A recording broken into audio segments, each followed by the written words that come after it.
The modern day woman grew up watching and hearing stories of meeting her partner and finding her happily ever after. Is this message realistic?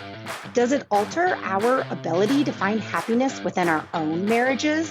Today, we get honest about an age-old saying and how it sets us up for failure, following the words, I do. You're listening to Honest Women, the podcast for every woman who's trying to juggle the relationships, roles, and responsibilities that come with modern womanhood and finding it all just a little harder than she thought it would be. We're your hosts, Andrea Berkeley and Jessica Hutchison, your new besties who just happen to be therapists. And while we believe that life is hard and there's no tip or trick that will solve that, it does get just a little bit easier when we can be real with each other and talk about it honestly. You're listening to Honest Women. Are you ready for this? No. Am I? Should I be? You better be.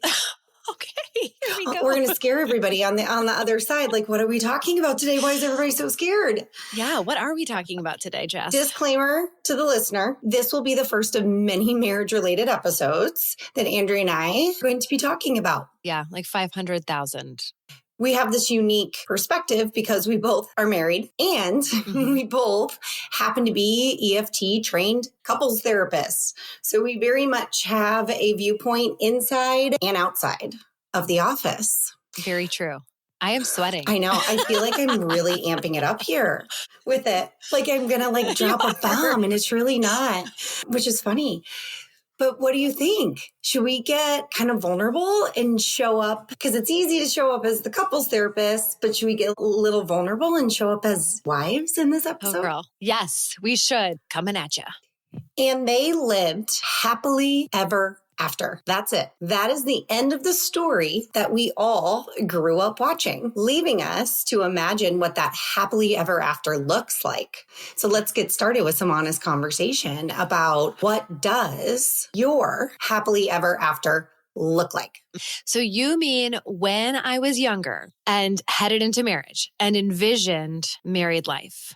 What did we think it was going to be? I think my happily ever after, or this narrative or this image that came into my head based on all of the shows, the movies that I watched was, riding off into the sunset where you lived happily from this point on. And it was in my brain, this escape from all the pain, all the sorrow, and all the sadness that to date life had thrown my way. So as soon as I get married, that goes away and we live happily ever after. The good life starts from here on out. Like we did it. We made it. That's the end of the story, right? That is what it felt like. And I know for me, if I really had to try to go back in time, there wasn't so much of a picture of what it would look like as what it would feel like. That it would just be easy breezy. That the hard work was choosing the right person. And then we would just feel good all the time. So this idea that as soon as I get married, life gets easy. Yeah, that was the idea. What a joke, right?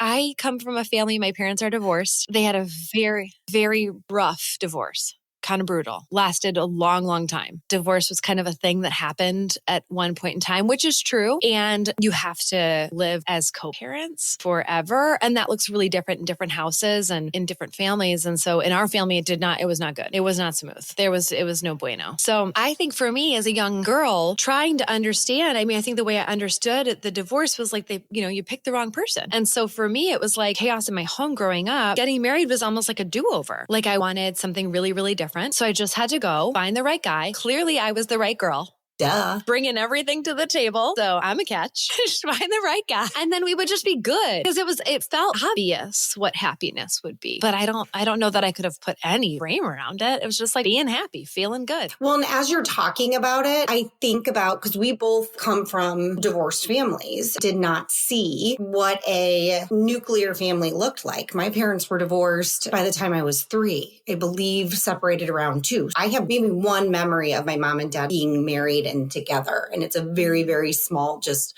moment in time. And I do wonder if you and I both having that perspective of divorce puts a heavier emphasis on this idea of happily ever after. How can I make sure that does not happen to me? Totally. It involves this real simplification of like, you know what you're not going towards. You say, I feel like if you were to look, I'm kind of making a gesture towards one side, like it's not that. And then you turn to the other side and go, it's somewhere over here. I know what I'm not headed towards, but I don't at all know what I'm headed towards. And because it's so amorphous, I think sometimes maybe we would have seen different things. Maybe we would have seen the pluses and minuses and had a little bit more, maybe less reactivity to things that are just kind of normal, ups and downs, right? Because that's not something I saw. My mother did get remarried, but it's just a little different. It's still post-divorce. So it is still different from that concept of first-time marriage. You build a family or you choose not to, but it's the one, your first and only spouse. And I think it did create a narrative, for me at least, as long as you pick the right person, life will be easy, life will be good.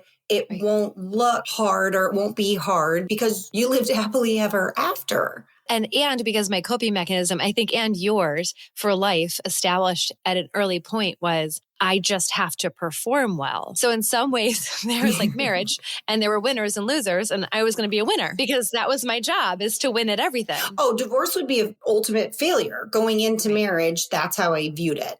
Divorce would be an ultimate failure on my part. I would be the failure. I did something wrong, or I was too much. I was not good enough. So in order to live happily ever after, you got to get it right.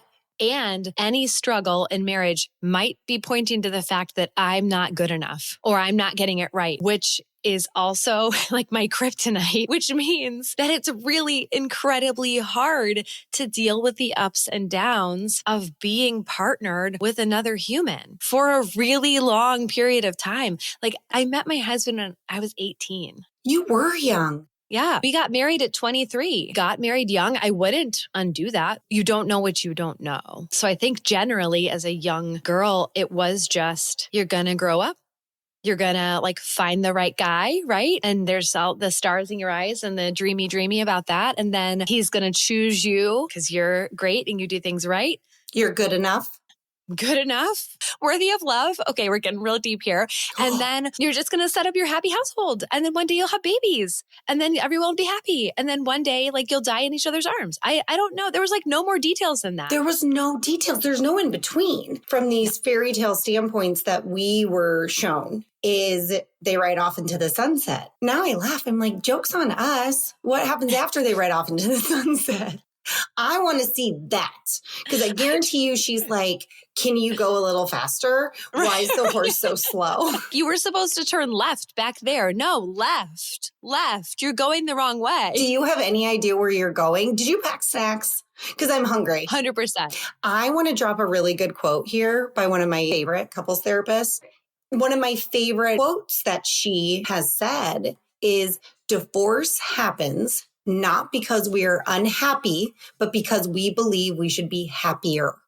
As we're talking about how the perception of happily ever after has altered or impacted views at certain times, I have to put that statement in there. I think that the thing that this happily ever after idea did for a long time in my marriage or in our marriage was it can make you really afraid. For me, that's very activating. Tell me more. Wait, explain it more. We happen to be in a marriage where we don't fight a lot. Times I'll see couples come in or someone will come in and say, well, my husband and I, we never fight. It's not really what we're aiming for. I just have to put that disclaimer out there. We're not a super high conflict couple. We talk a lot. We like to do things together. So all of those things are good. And yet there have been whole seasons of time where we just not connected. Constant fight against that at the stage of life that we're in right now. But definitely from the time we started having small kids, I was home with 1, then 2, then 3 little kids. He was at work or we both had jobs and, he was traveling or I was doing this or that. What happens is that time when I started to feel disconnected, I could feel panicked.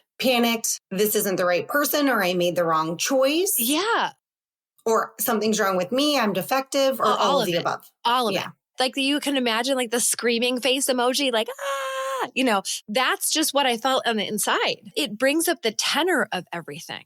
It makes it really hard to communicate about that in a way that is useful. It's just a lot of unrest on the inside. Does any of that make any sense? It very much makes sense. When you speak of fear, that lands with me for sure, because if you have this perception of living happily ever after you stand at the altar and say, I do, you're screwed, because every single disagreement, moment, you feel like you're not good enough or you're getting something wrong, or you look at the person and you're like, what was I thinking? Right? Because we do. Everybody does that sometimes. Every single person does. Funny when you're talking about, we don't really fight, we disagree, but we don't really fight. I'm like, we are two very strong personality people. Yeah. When we stand in our conviction, we both stand in our conviction. Yeah. We've learned throughout the years how to make that productive. In our early years, it was not as productive, but it was also easier to just be like, you're wrong, I'm right, I'm going by. When you have kids, it challenges that whole perspective. But for me, that whole idea of happily ever after made it really hard to have not good moments where you feel disappointed, moments where you feel sad or scared or angry. It was hard because I thought, well, wait a minute, I'm supposed to be living happily ever after. What's this stuff? I don't like this. This doesn't feel like it's supposed to feel, or like people told me in the movies it was supposed to look like. For me, it made me really look at things that are normal parts of marriage and life in coexisting with another human being as something that was wrong. It's like a primal fear that kicks in then for me. It's not been a fear of like, oh my gosh, this means we're going to get divorced, but a fear like, I feel really lonely right now in my marriage and I'm not supposed to feel this way. And I'm not sure exactly how to get out of it. I mean, we all have our ways to try. Totally. We will speak more on the ways that we try to connect with one another in a future episode on marriage. Oh, yes, we will. How is that effective? There's a sense of that happily ever after created this notion around romantic love. This is going to sound so lame and so trite. It was this dream that this person would always have stars in their eyes for me, and that somehow he would, like, my husband would just be thinking of me every day, and that he would show up and he'd some romantic gesture. I brought home flowers just because I was thinking of you. I planned this thing just because I was thinking of you. I know the way that you love to have your coffee and I know how to make coffee. This was a big disappointment in my marriage. My husband doesn't drink coffee. I knew this, but I started to feel some sorrow about this on our honeymoon. I think that he should be drinking coffee with me, and it is not fair. And there's something I very, again, romanticized. I have been accused, but I had this vision of us like sitting together on the honeymoon, and I'm drinking my coffee, and he's supposed to be drinking his coffee, and we're sitting across from each other. And I just look over and I'm like, you're not playing your part. That's not your role. That is not, I wrote this script. You will follow it. This is going to be the thing we do. We sit outside and we drink our coffee. Oh no, we don't do this. There's all these little expectations. But I think that there was this sense of in happily ever after, like you said, I'm chosen and I'm cherished. Almost put on a pedestal. Yeah. And I wouldn't have said that out loud, but I think it's a disappointment that, you expect those like sparkly moments. Truth. And to be fair, as we've talked about before, I mean, if my husband had those same expectations, he too would be disappointed, even though I think he's the best. Just our day-to-day lives, I don't communicate that. I'm not leaving him little love notes. I want to be that person, but I will just say it doesn't happen naturally. So this kind of enduring romance, and then I don't know if we've talked about this, but every once in a while you'll find that there's one husband. Everyone knows one husband. Like they're the big romantic gesture person. Yeah, because we do. I know. Everybody. And he ruins it for everybody. Because then you're like, well, so-and-so hired a choir to surprise their wife on their anniversary. He's like, forgot it was the anniversary. That is not happily ever after, sir.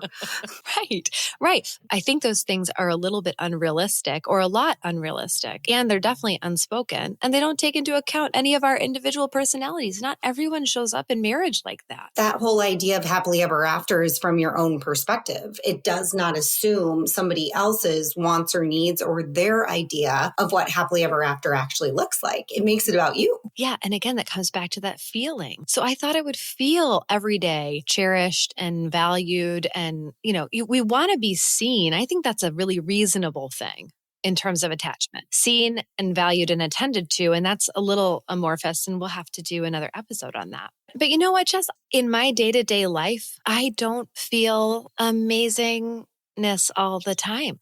Part of getting married was a little bit of like, I thought you would make me feel amazingness. You're supposed to love me and cherish me, make me feel like I'm great, take away all my insecurities, tell me I'm the best human being. Yes. Meet every single one of my unmet needs. What's going on here? Right. Why are you doing that? Wait a second. I am generally distressed today. What have you not done? So then knowing this. It's true.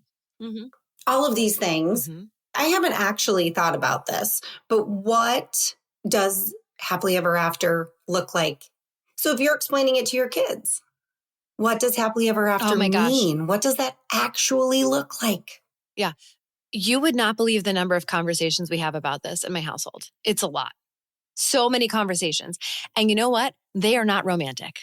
My husband comes up and gives me a kiss. Like, my kids think it's like the funniest thing ever. And I'm like, maybe we don't like show that. Maybe we need to show that more. Cause they're like, oh my gosh, look at that. Do it again. Do it again. That was so funny. Oh, that's so funny. My kids are like, ew, gross. Stop. But the little one, like he said this morning when we were actually talking about marriage because I told him we were going to record this. My husband was there, my little one. And he goes, we said something about marriage. And he goes, you need to love each other. You're like, so break that down for me, little 5-year-old. What does that mean? Yeah. What does loving one another mean? What does it look like? Yes. Well, let me tell you why this is. Can I tell you first why this is a complicated question for me to answer? What if I said no? No, okay. You may not tell me that. I'd be like, no. I'd be like, you be? No. What kind of show is this? No, this is important. I'm getting better at this through much therapy. You would be shocked to know that I have gone to therapy and do currently go to therapy, Jess. I know this is a shock. That's what makes you a good therapist. That's what makes you a good therapist, my friend. 100%. You should ask your therapist if they You really should. Because if they say, also, this is a totally but if they say they've done their work, leave the office. Yeah. Yeah. It would be like, dude, are you dead? Then you're not done doing your work. Till you're dead. Right. You're not dead. Till you're dead. We should be growing and changing and need guidance and support in that at various times of our lives. Some of us. The moment you think your work is done is the moment you are no longer productive or you no longer change. That's it. It's a stopping point in life. Okay, sorry, keep going. Yeah. So I have noticed in the last 6 months or so of doing therapy, that I have a part, I'm doing internal family systems therapy. So let's just get into the language. I have a part of me that is terrified. And that means like aggressively protecting against the idea that I would be settling in some way. Ooh, Settling. It's such an ugly word. Ooh, it's such an icky word. It's so icky. And the truth is, I'm not. But it's some of these changes that have developed over time in what I would say love is or happily ever after is, that I still have a young part of me that's like, don't stand for that. I still have a young part of me that is fighting. Less now. Thank God for therapy. Much less now. Because I was fighting for something that didn't exist and against the person that I love and myself, if that makes sense. Yeah, that makes perfect sense. So I start to feel anxious when we say, as we're entering into this part, which is a totally reasonable question. What does it mean now? Maybe my disclaimer just needs to be to myself and to anybody else. We are not talking about settling. There is nothing about what I will describe next or what Jess will describe or what we'll find our way to that is less than what we thought we deserved as children. So I think I just need to say to the women that are listening and also to my own self to calm myself here, that what we are about to define, how I would describe happily ever after, how you, whatever it is that we're about to land on, none of what we're about to talk about is settling. It's different than what my young self thought she needed. Unbelievably different. So different. And it's not less than. It's so not less than what I thought I was going to get with happily ever after. If that makes Yeah, I sense. think with happily ever after, I would say now how I would look at it or how I would define it is your definition is only 50% of the marriage.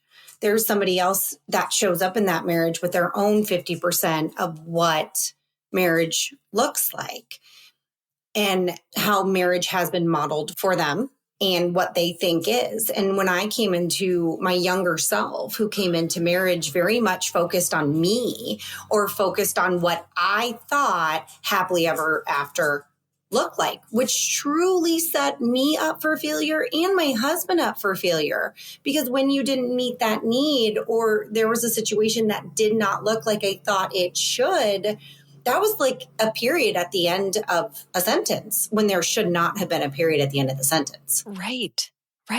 Happily ever after looks like engagement to me. Oh, bliss. Yes, you're so excited. Yeah. And planning. Yeah. Oh, you know what? No, different kind of engagement. Happily ever after looks like there's no period at the end of that sentence. It's if it didn't go quite right, my partner is interested in figuring it out with me, or at least open to me saying, okay, that didn't go quite right for me. That's what I'm looking for these days. And that's what I would say is happily ever after to me is a partner who is interested in getting it right with you and figuring that messy thing out along the way. And you being similarly interested in getting it right with them. And it's just like an openness. It's a connection.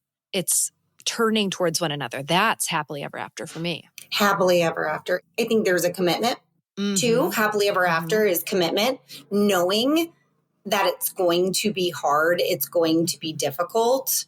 And we're committed to working it out with one another if we're able to. Happily ever after, in parentheses, 50% of the time, if you're lucky. Right. That would be my statement. Well, literally, I remember in a season of our marriage that was just really tough, Googling as one will, things like how do you stay married for your whole life or whatever. And it was, I came across this article and the premise of the article was interviews people who are super old, like really, really old. And they talk about being married for a really long time. And here are their secrets to happy marriage. And the one that stuck with me in that season was, you know how you stay married for 50 years, for 75 years, whatever? Neither one of you leaves. Oh, I love that. Mm-hmm. Ooh, that's a good one. That gave me goosebumps. I have goosebumps. Yeah, I know, because really that's it. On a macro level, that's it. Because you are going to go through hell. Not like your marriage is going to be horrible. It might be, I don't know. But you're going to go through hell at times. And for us, this is the very unromantic conversation that we've had recently. People would die laughing at how these conversations go. But we were on vacation one time, having the best time, the best time. And we're talking about marriage.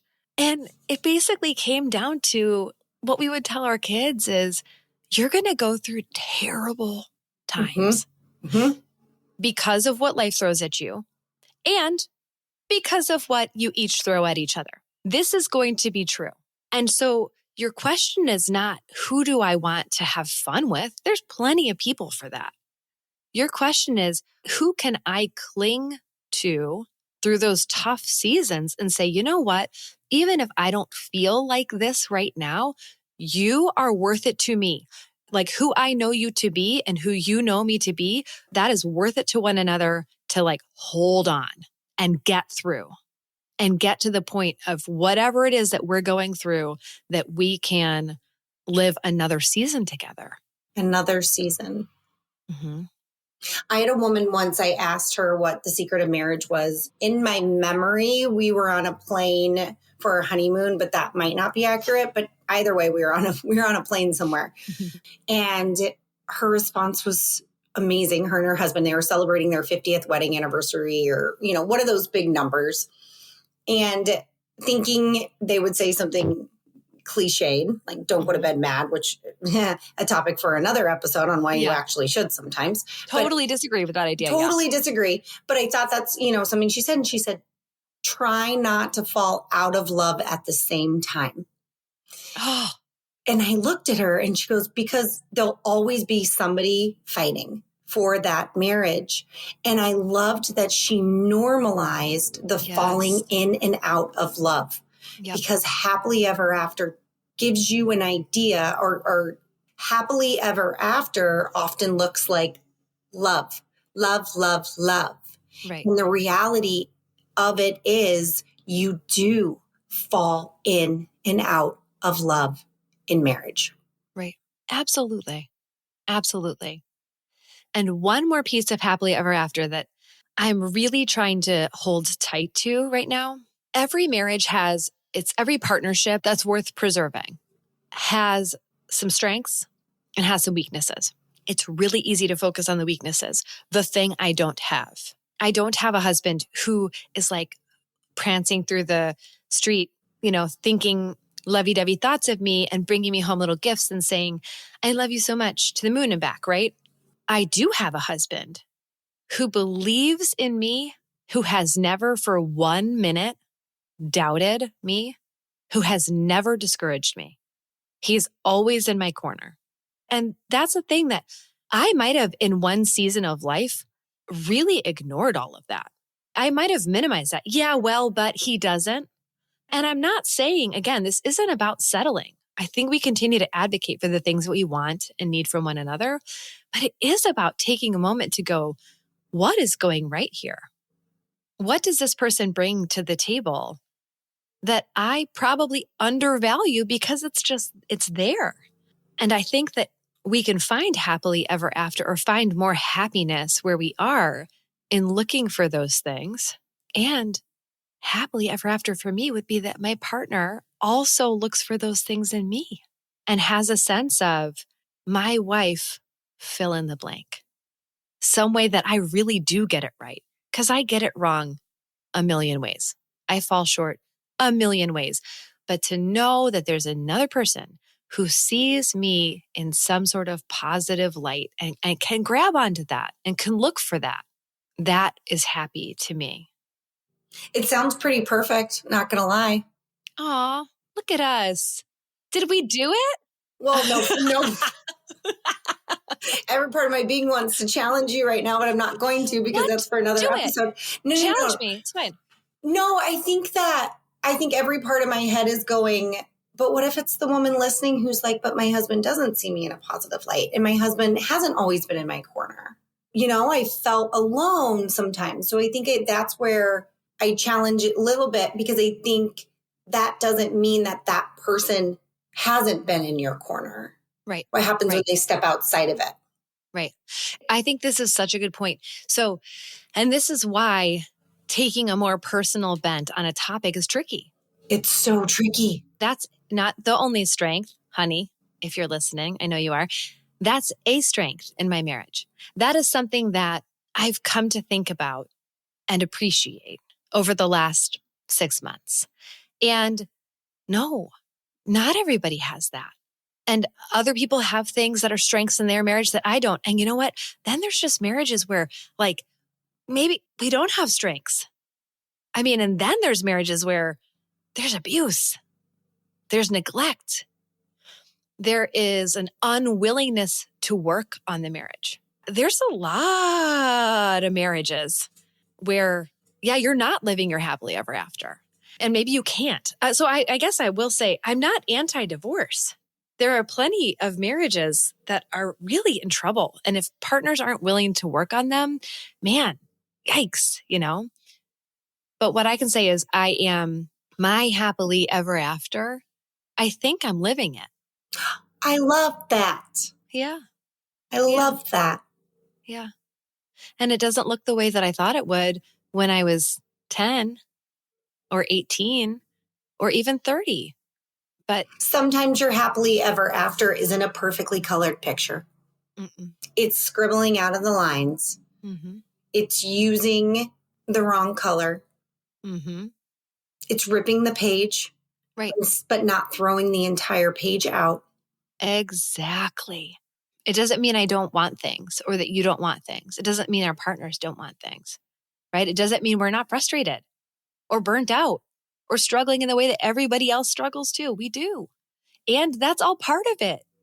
That's all part of it. If you are a woman who has found your happily ever after, kudos, girl.